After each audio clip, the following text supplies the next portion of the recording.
What do you see in the ECG in front of you? This looks very similar to atrial fibrillations, but there is a small difference. This is an ECG of atrial fibrillation with bundle branch block, specifically left bundle branch block. You can see the diagnostic features of left bundle branch blocks. Notice the broad QRS waves. There are no secondary R waves in V1, and there are no Q waves in the lateral lead.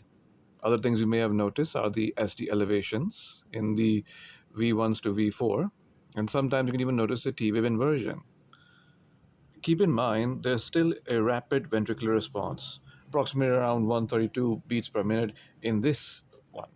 If you compare it with a simple atrial fibrillation ECG, this you will see it has all similar features except there are no signs of left bundle branch blocks. You do notice the absence of P waves, the low amplitude fibrillary waves.